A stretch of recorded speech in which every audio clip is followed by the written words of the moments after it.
Coming up today on the Nick Craig Show, what appears to be a banner night for Republicans in California. We'll have all the details from the jungle primary Tuesday night coming up.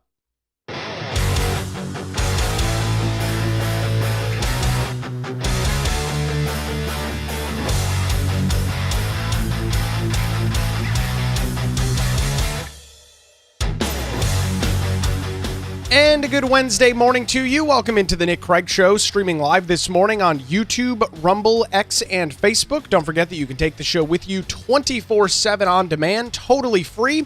Just search for the Nick Craig Show in your favorite podcast app or visit the website nickcraig.com. Our show this morning is brought to you by the Law Group here in Wilmington. For any legal questions or challenges you might have, lawgroupnc.com. We'll hear more from them coming up a little bit later on in the program this morning. And tonight, our Nick Craig Show monthly hangout. Yes, the May hangout happening here on June the 3rd. Got a little behind on my schedule. That is taking place 7 o'clock tonight. If you are a supporter over at patreon.com/Nick Craig, you'll already have that link. I'll send out another email coming up a little bit later on this morning for that reminder. A lot going on across the nation, a lot going on across the world. We'll have all of it coming up tonight at 7 o'clock, patreon.com/Nick Craig, if you are interested in joining.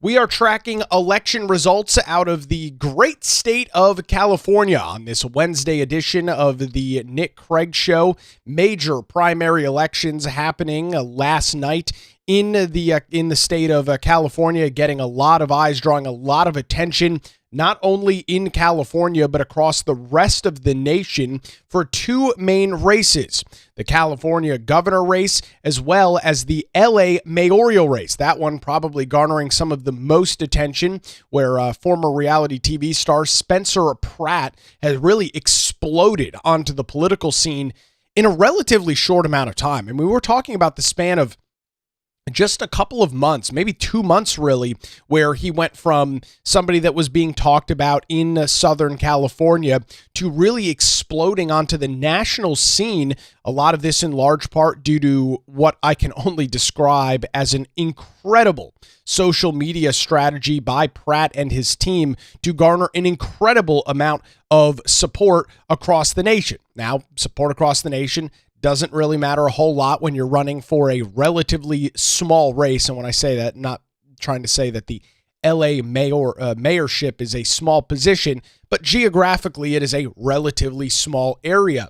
But because of all of the discussions, all of the social media posts, all the news interviews, everything going on over the last couple of months, Spencer Pratt has essentially turned into a household name for individuals that closely monitor and watch politics across the United States. And as the results that we have right now, and of course, this is important to note because California is one of these states where it takes weeks to get final election results. Why that is the case, how something relatively simple, which is counting, in the case of an election, counting literal dots on a piece of paper. We've all hopefully expressed our ability to vote before. You walk into a voting location, you get your ballot, you fill in a bunch of little bubbles on a sheet, you feed it into a reader. The results should be pretty quick. And states like North Carolina, like Florida, like most states have figured this out. Because again, it's not really that complicated of a thing. It's a known situation.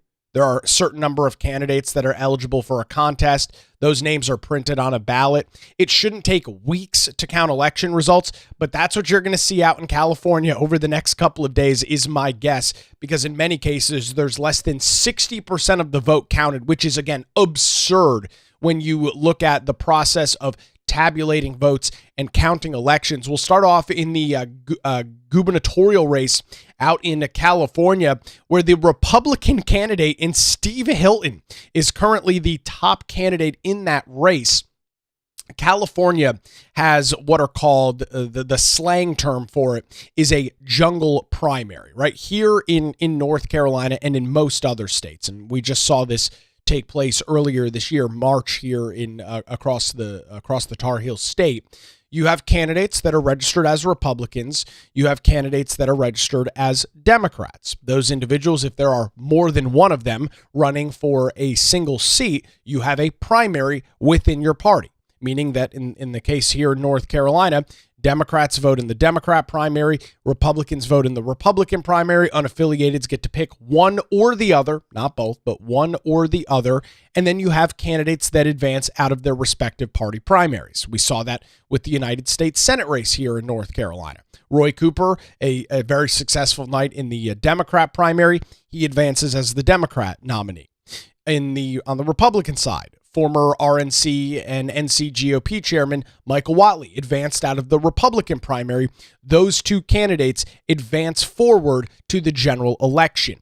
California has what is actually called a nonpartisan primary, but the slang name here, kind of a jungle primary, where all of the candidates are in one race. So even though you've got Republicans and Democrats running against each other, the primary system in California puts all of them in the same race, all of them on the same ballot. That is why it is called a jungle primary. If no candidate receives over 50% of the vote, which typically doesn't happen because you have literally dozens of candidates running for a single seat, the top two candidates advance out of that primary and then they battle it off in November. What makes that interesting is that you can have two individuals from the same party advance. Even though this is technically a primary, you can have two Republicans, two Democrats, two unaffiliated voters, unaffiliated candidates, whatever their registration might be, advance out of the primary. Therefore, the other party is essentially boxed out of the general election. They do not have a candidate on the ballot. That's why there's been so much discussion over the last couple of weeks as we were awaiting these election results and awaiting Election Day, which took place Tuesday over in the state of California. How would the Republican candidates fare in this primary, and would they be successful in moving on to the general election? And while, again, the votes will take weeks to count out in California, I'm sure there'll be plenty of fraud. That is a common tack with Democrats in states like California.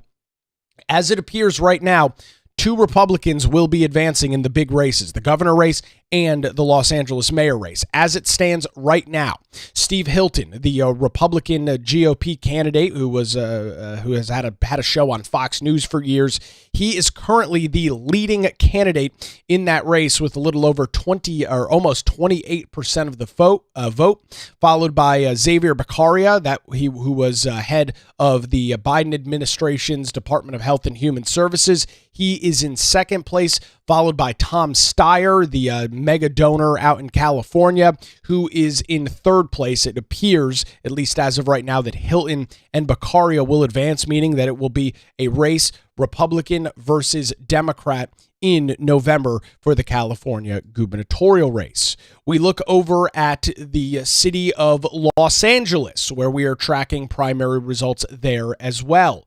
Current Mayor Karen Bass, one of the candidates running the primary there, the same way as I just described it. All of the candidates, regardless of their political affiliation, go forward in this one race primary and see if no candidate reaches 50% of the vote, which is not going to happen. The top two candidates move on. And it appears, again, with what we've got right now, which is subject to change due to the very strange process in which California handles their elections, that Karen Bass will move forward. She is the incumbent Democrat mayor, and Spencer Pratt has a sizable second place lead right now of about 8 percentage points, with about 65% of the vote tallied as of right now. So it appears that Pratt, in all likelihood, will advance through the primary, and we will see a race between Democrat Karen Bass and Republican Spencer Pratt coming up in the month of November, which I think is huge. We've got a lot to get into on the program today, a lot to talk about. I've got some audio from both Pratt and Steve Hilton as they were in California late last night, early Wednesday morning here on the East Coast. Polls didn't close until like 8 or 9 o'clock out on the West Coast, so results really didn't start trickling in until well after midnight here on the East Coast. Got clips from both of them.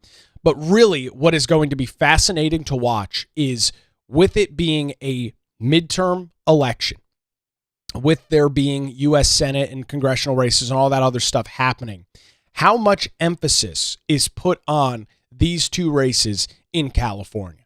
I'm not under any sort of guidance here that the Republicans are likely to win these contests. And I'll explain why that's the case coming up as we roll through the show. But it is going to be interesting to see as we get deeper into this year, as we get closer to November, how much discussion is taking place in these races. And is it possible for either Spencer Pratt or Steve Hilton to upset in the state of California? It's going to be very interesting to watch.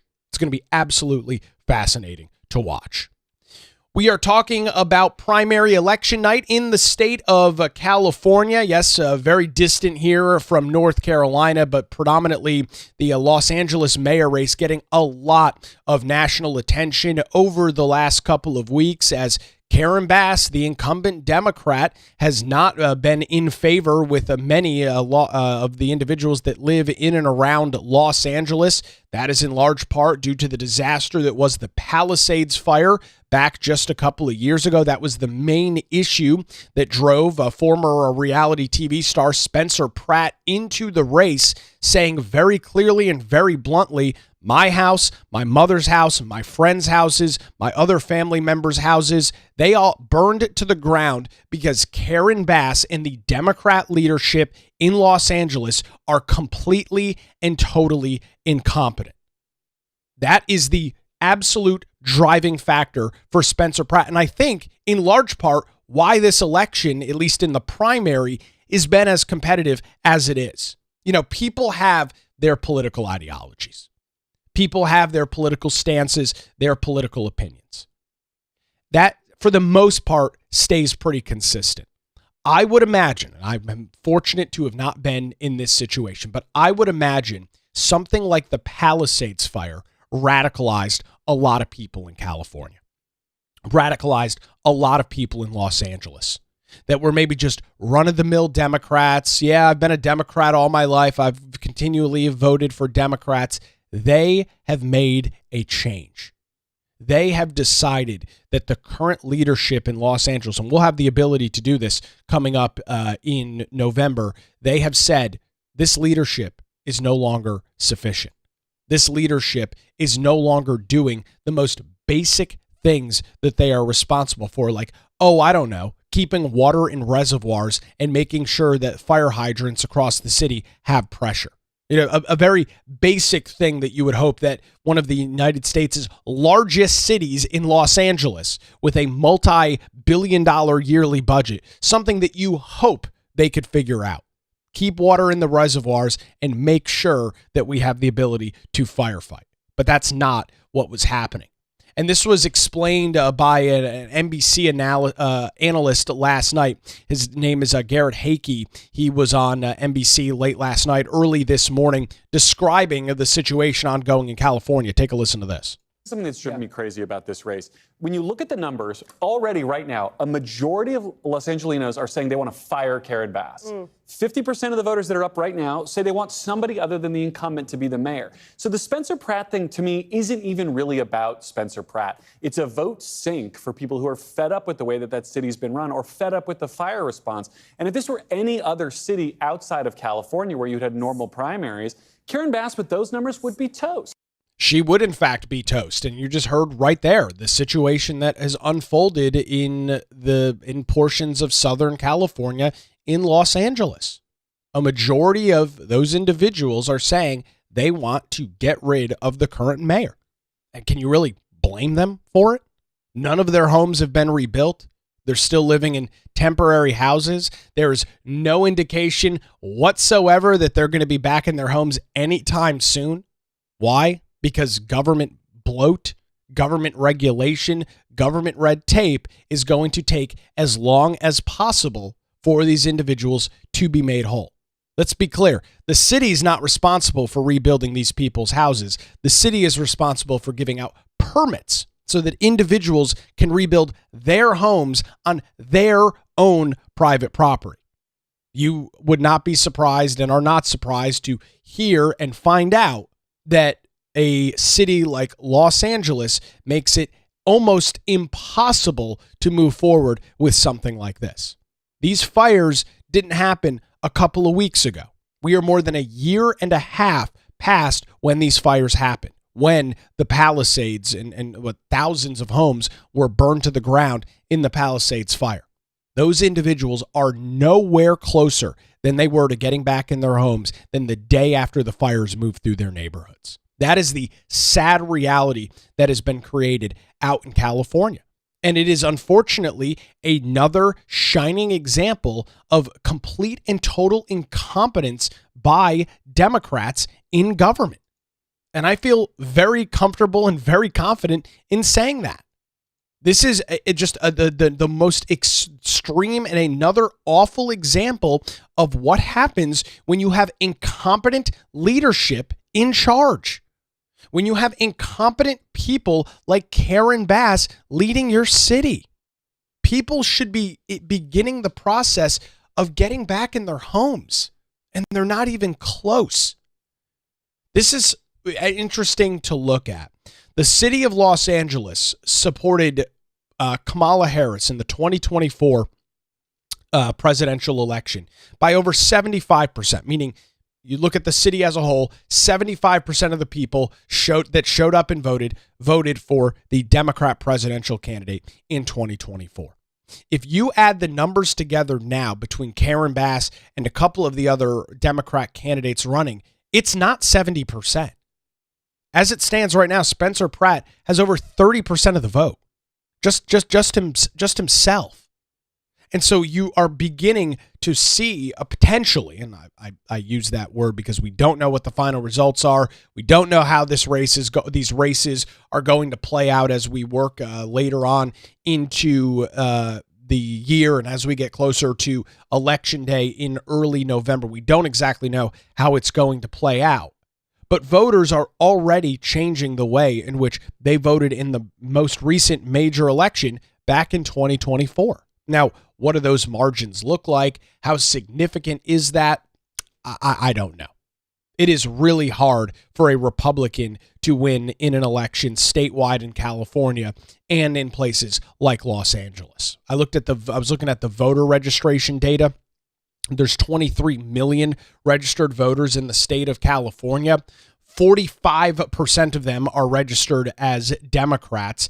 25% are registered as Republicans, and 26% are registered as independent or unaffiliated in California. Now, obviously, California is a very large state, taking up a good chunk of the west coast of the U.S. A lot of the Democrats are in major population centers. You look at Los Angeles and San Diego and the San Francisco area, Silicon Valley, up into the Napa Valley. You've got those areas that tend to be very, very blue right on the coast. As you head east in the state, then is where you see these more Republican pockets. However, the population is far less there. It is a very similar situation to what we see in a place like New York State, where there are a lot of registered Republicans throughout the vast majority of New York, but there is such a Democrat stronghold in places like Manhattan, in the 5 boroughs in New York City, in the state capital, Albany and Buffalo, and some of these major population centers, that it essentially washes out the vote for Republicans because there's just so many people packed into a relatively small area.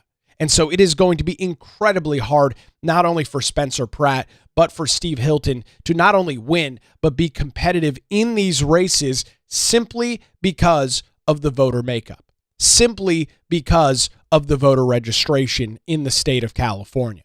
But that does not mean that they don't have a shot and they don't have a chance. I'll talk about some more of that coming up here in just a couple of minutes. Before that, I want to thank the law group here in Wilmington for their continued support of the program and remind you that if you have any legal questions, challenges, or concerns, trust the law group right here in Wilmington going all the way back to 2003. Melissa Gott and her experienced team of attorneys have provided high-quality, affordable legal services across the eastern half of North Carolina. When I was going through the process of purchasing my home, hard to believe, almost 6 years ago, I reached out to Melissa and her team as a first-time home buyer, not really understanding and knowing exactly what the process looked like. It was also in the height of COVID-19, so everything was all screwed up and upside down.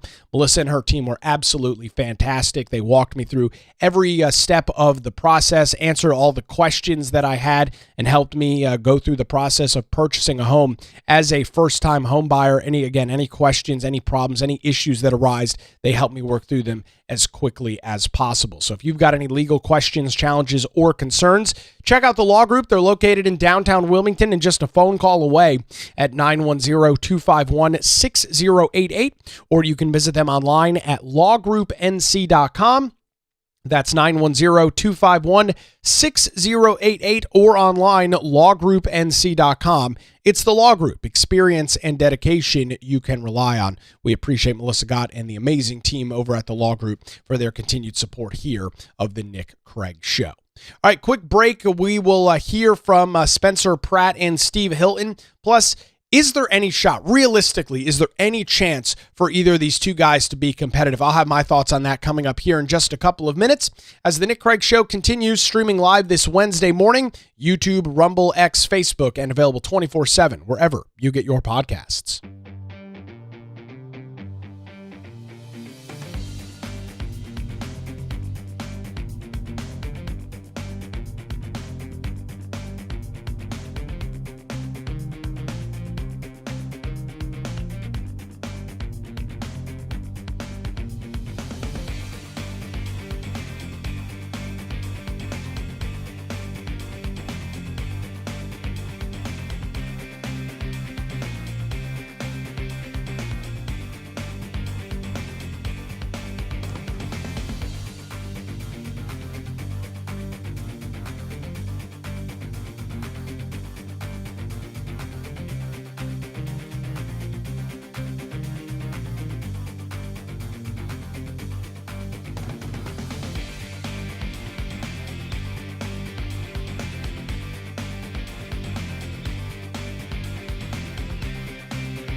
And a good Wednesday to you. Welcome back to the Nick Craig Show. Thanks for spending some time with us here. Don't forget, if you miss any portion of the program, check out the Nick Craig Show in your favorite podcast apps. There's also a video version of the program available on YouTube, Rumble, X, and Facebook. All of those links over on the website, nickcraig.com.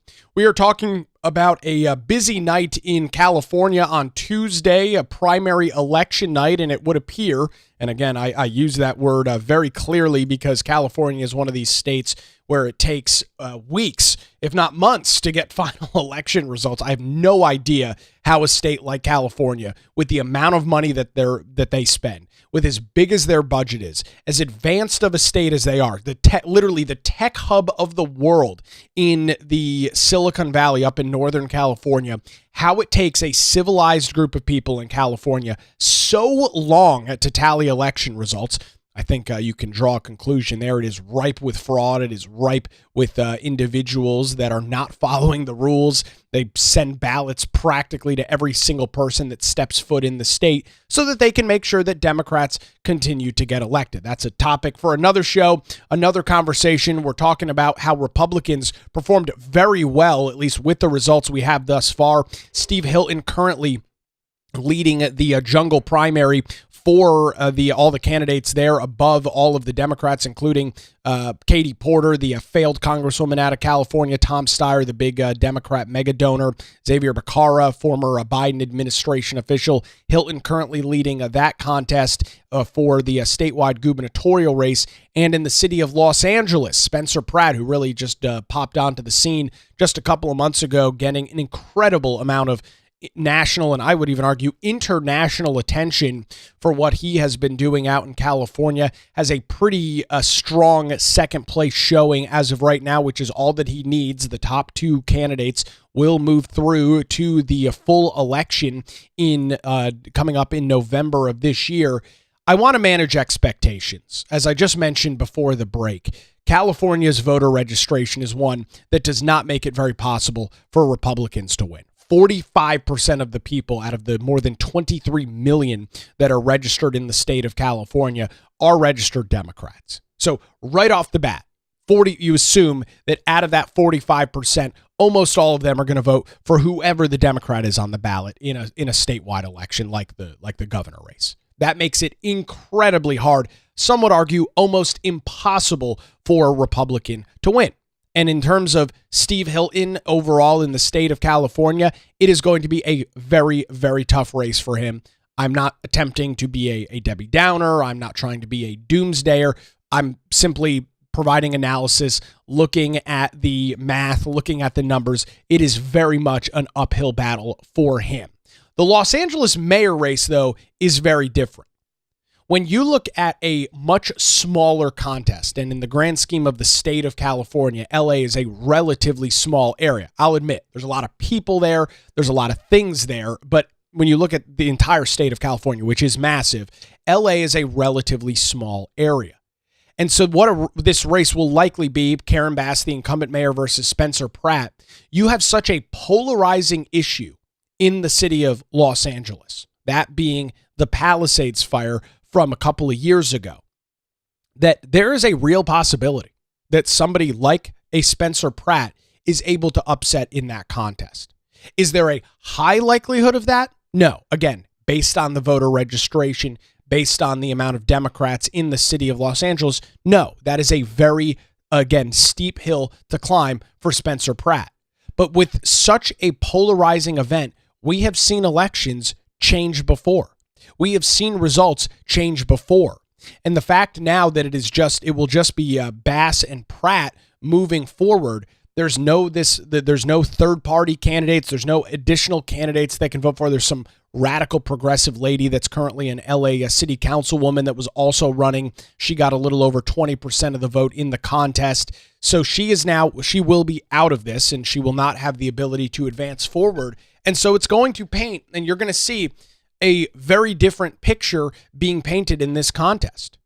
An individual like Spencer Pratt, who is going to focus on the failures of the current administration, focus on the failures of Karen Bass and her leadership, and that is such a polarizing event that it very well could turn the results in November. Is there a high likelihood of that? Probably not. But is it possible? Absolutely. Here was Spencer Pratt last night in Los Angeles as election results were beginning to pour in, making himself available to the media, talking about what he had seen on those early results and the very strong likelihood that he will move forward to the full election in November. Take a listen.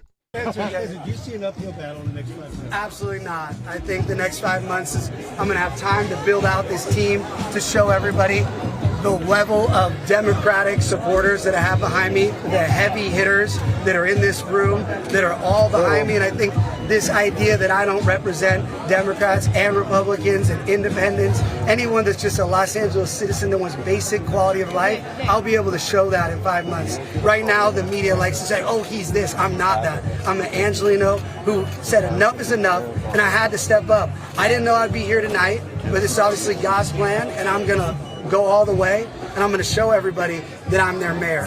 He's going to show everybody that he's their mayor. And again, even Democrats, I was mentioning this a little bit earlier, Democrats, lifelong Democrats, not progressives. I use these words distinctly and differently. Not progressives, but lifelong Democrats, status quo Democrats. My grandparents were Democrats. My parents were Democrats. I voted for Democrats for my entire life. The Palisades fire is such a controversial issue. The lack of response from the city of Los Angeles. Karen Bass wasn't even in the country when the fire took place. I don't know where she was. She was somewhere overseas when the fire took place. Is such a polarizing issue. There are so many families that to this day, and will, by the way, remain struggling all the way through November because of all of the red tape, the bureaucracy, the bloat, the waste that exists in Los Angeles government. They are so annoyed. And again, rightfully so. They're literally, their entire houses burned to the ground. They lost every single one of their possessions. A miserable and in large part preventable situation in the state of California, in the city of Los Angeles, that some of those individuals will be voting for Spencer Pratt. They want to get back in their homes. They want to get back to some level of normalcy in their life. And so your option is going to be, if you are a resident of Los Angeles coming up in November, do you want to continue to move forward with the current leadership that allowed and this is the argument that Pratt made during the primary, and it's the one that he will likely make as we head into the general. Karen Bass let your house burn to the ground. Karen Bass allowed your family's houses to burn to the ground, your businesses to burn to the ground. She didn't do a damn thing about it. She was totally unprepared. She left the city in this position. Do you want to reelect her? That is going to be the argument that you are going to hear Spencer Pratt make as we head forward into November, as we work deeper and deeper into this election. And again, to me, that is a message that is likely to resonate with a lot of people. That is likely a message that is going to have a lot of people in Los Angeles, again, not tried and true radical progressives, but regular everyday Democrats in Los Angeles to say, no, actually, we don't want this. We're not interested in this. The status quo has left us in this situation. In all likelihood, Karen Bass is probably successful, again, just based on the number of people. Spencer Pratt is going to give her an incredible run for her money, a big time run for her money. This race is not going to be a blowout. This is likely to be a pretty close election coming up later this year. Bass probably still wins, but Pratt's going to give it his all. He's going to raise a lot of money. He has done an incredible job with his social media advertising and getting out there. I mean, it's just a wild situation that you can look at a city like Los Angeles, and if you squint a little bit, you can see a scenario and a situation, if all of the cards line up correctly, where Spencer Pratt becomes the next mayor. There's a possibility of it. It is a greater than 0% chance of that happening. And all because of failed Democrat leadership. There is nobody else to blame but themselves. Nobody else at all.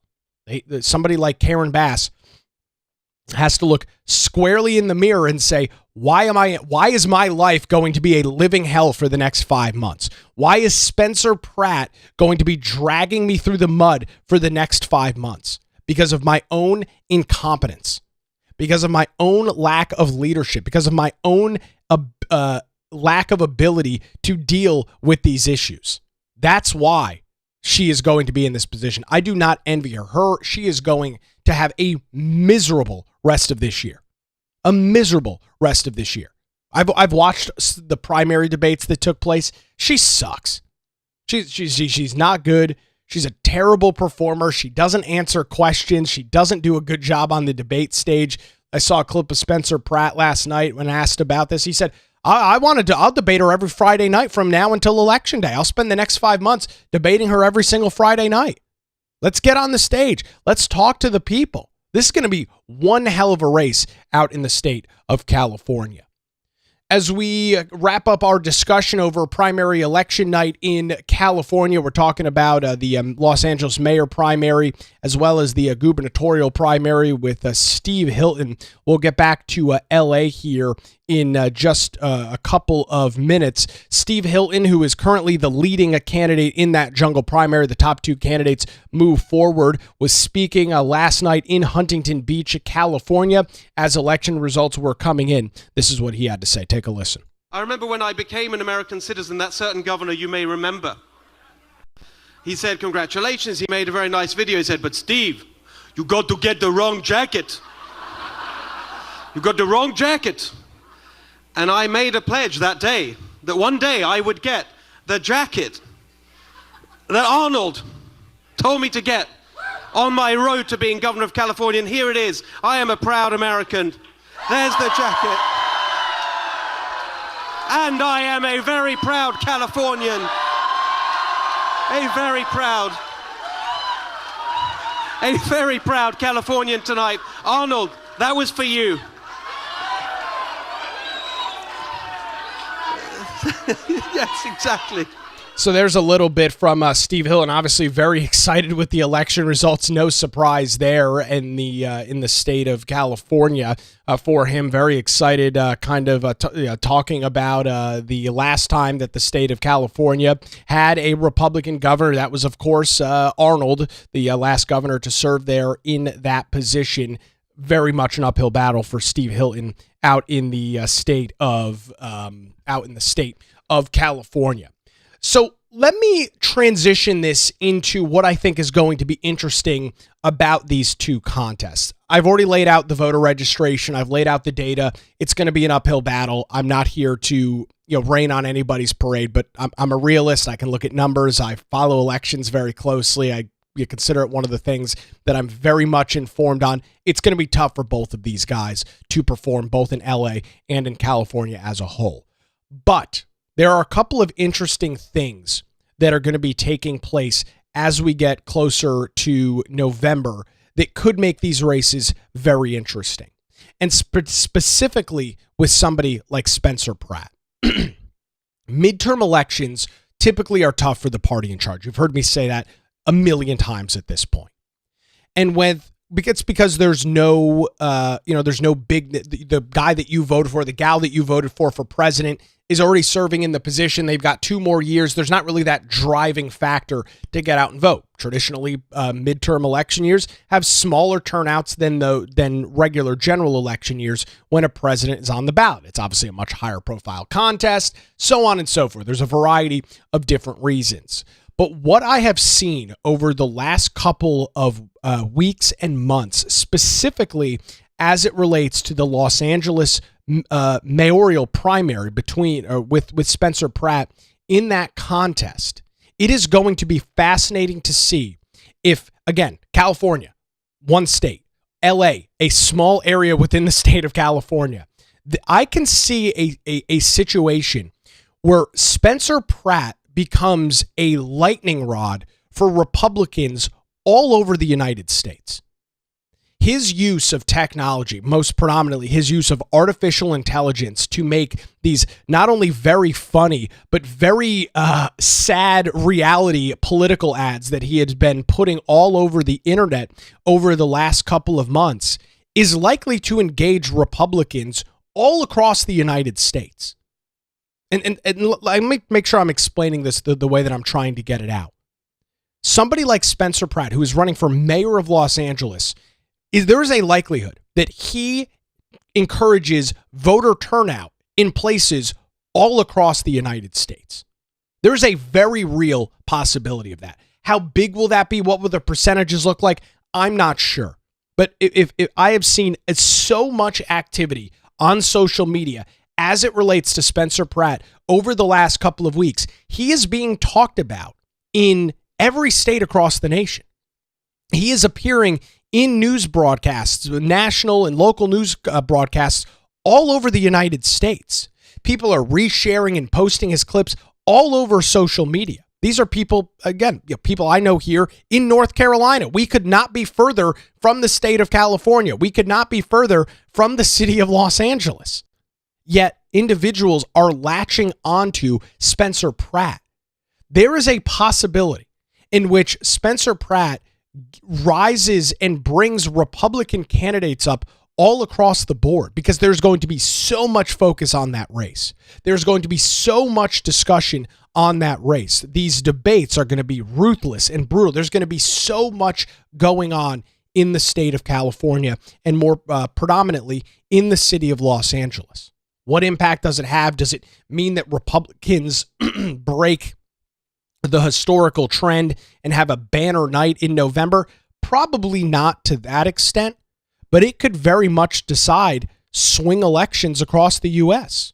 Races for the United States House, races for the United States Senate, because he is such a cultivating figure, because he has done such a good job at building his brand out of, in terms of politics, literally nothing over the span of just a couple of months. That is my big takeaway right now.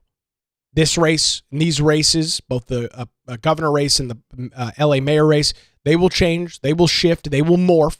Things will happen. Different issues will come forward. No question about that. But that's the main thing that I'm going to be watching is, does somebody like a Spencer Pratt bring up Republican turnout all across the United States? Even if he's unsuccessful, does the emphasis on that race, does his ability, I was listening to a clip from him the other day. He was being pressed by a local news reporter out in Los Angeles about, I don't remember what the topic was. And he said, and looked right into the camera, looked right at the reporter and said, you know what?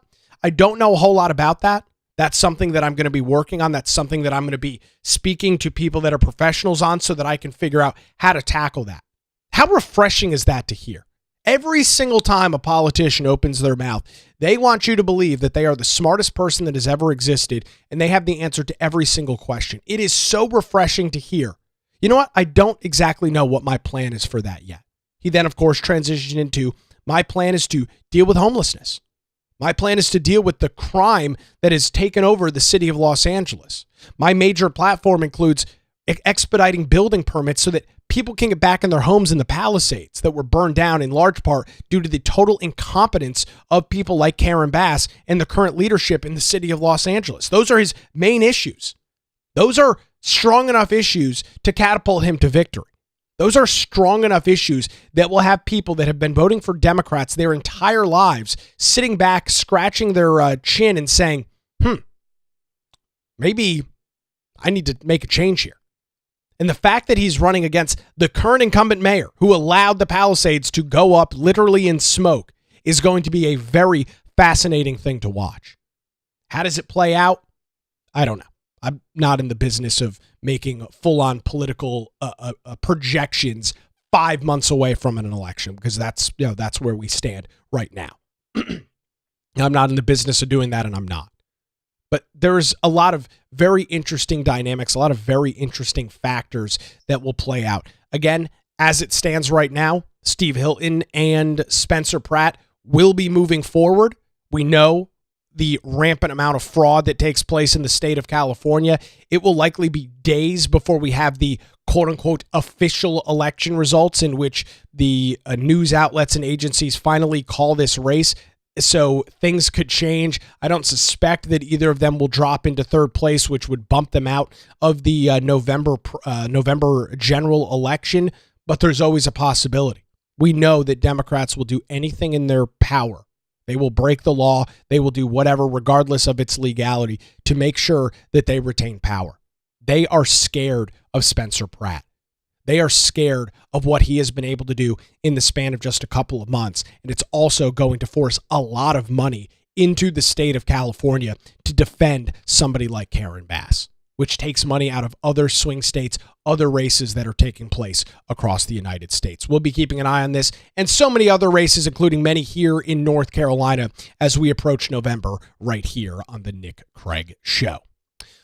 Quickly looking at the North Carolina General Assembly, a busy day for lawmakers in Raleigh. There's more than a dozen pieces of legislation on the House calendar for today. They'll be getting together coming up a little bit later on this afternoon. We'll be following that, see how that moves forward.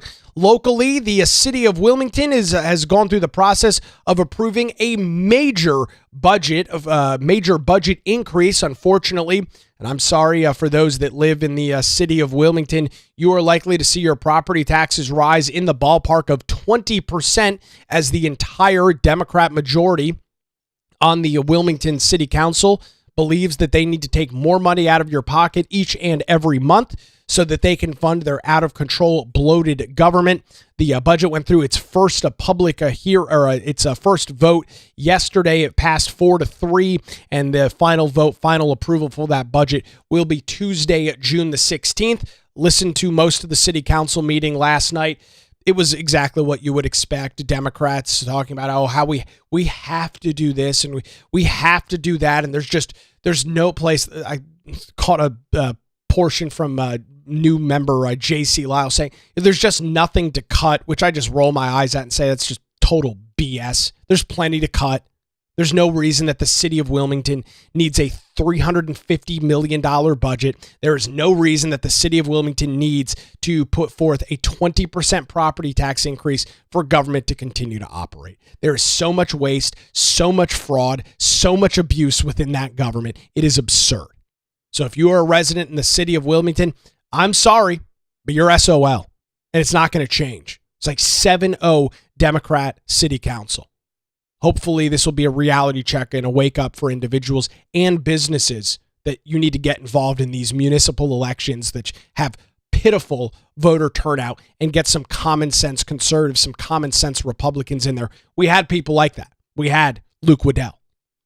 Unfortunately, voters said, no, we're not going to reelect him, and now it's some of those same individuals that are bitching and complaining about a nearly 20% property tax increase. Ladies and gentlemen, you get the government you vote for. If you sit on the sideline, if you don't get involved, if you sit home, this is the end result. It's a miserable situation. Really, really bad news for the city of Wilmington. We'll be keeping an eye on that as they will take that final vote coming up here in 2 weeks. We'll bring you the latest right here on the Nick Craig Show.